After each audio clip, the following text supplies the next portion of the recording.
Welcome back to the channel.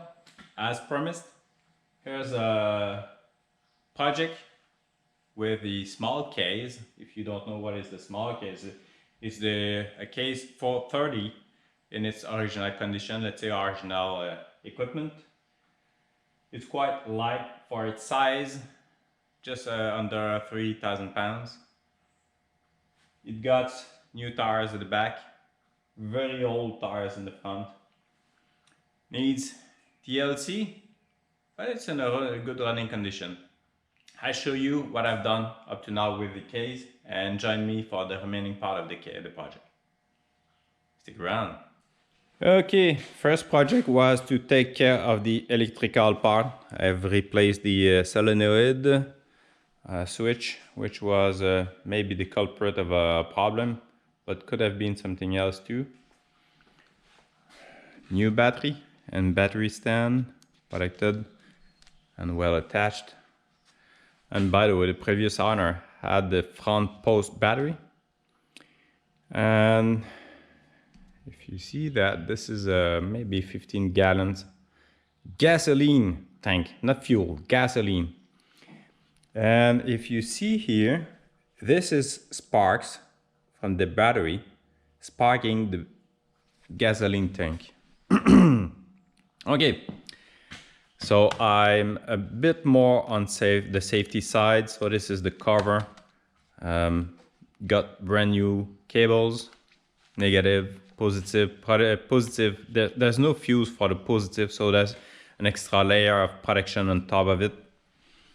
So you can see it goes down to this post again. That's a 60 amp maxi fuse to run through the whole machine.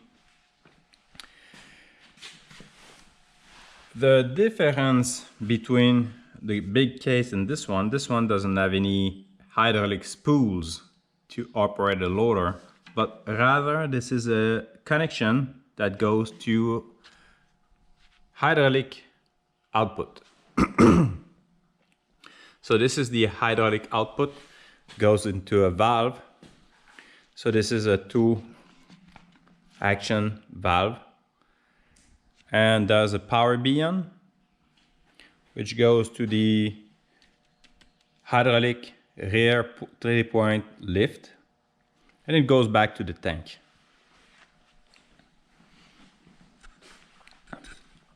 So this tractor has different kind of linkage, especially in that area, because this is what they call a draftomatic.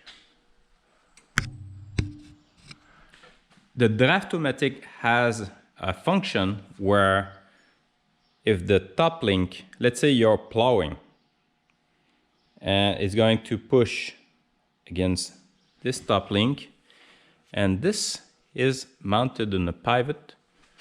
There's a spring on the other side that is going to give some kind of, oops, I cannot do that by hand, by the way. It's going to sense the tension and adjust the position. So basically, if you're plowing and it's get a little bit too hard, it's going to raise a little bit the 3-point. And this lever is going to self-adjust the height. So if you put that here, it's going to lower or raise until this point. Same for this, same for this. So it's not acting like a valve exactly, it's acting like a position to be reached. Quite different from the other one. And the output that goes back to the filter. That's pretty much it. So I've installed this valve, so the hood will fit in between. Hopefully it will fit. That's why it's still tack welding. And why this position here is that I can climb on top here from this side and still can operate this way. Having the valve sit on the other way would be a little bit tight to climb on this side, and I don't mind doing so. Those two levers goes to that set of hoses. I'm left to see if the new flare mower is going to be quick hitch ready. If not, I'll have to fix the hole somewhat on somewhere.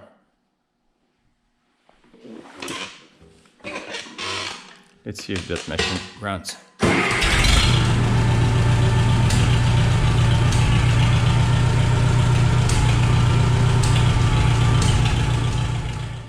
Some work I did. Actually, there's a day worth of job in it. The step plate were all bent, so that includes also the support for the step plate. Everything was bent, so I had to pound a lot of metal to get it straight.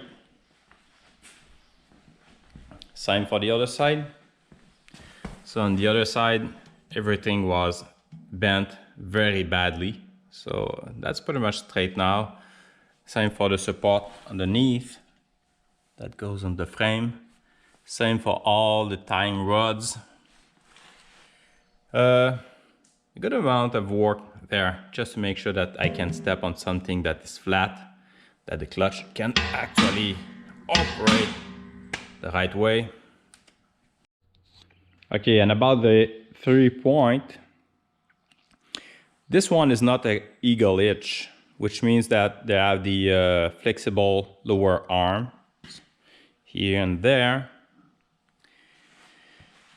And the attachment point was pretty much giving way. I think the original attachment is kind of a bolt.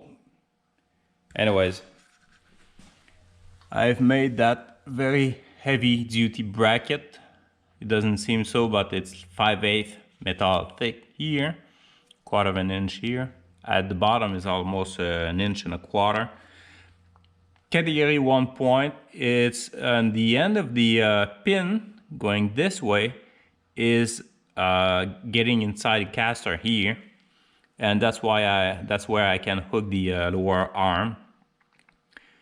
And speaking of stabilization, I didn't like the kit that came with it, so I've made one myself. So I took a category 0 top link, cut it in half, put a piece of pipe in between,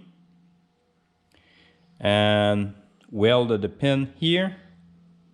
That's a bolt actually. That's a 3/4 of an inch bolt, or maybe 5/8 bolt. And I reuse that bracket. So that's how I have these stabilizers. This one is quite easy, so I just loosen it, turn it, and it's going to release the base. So actually using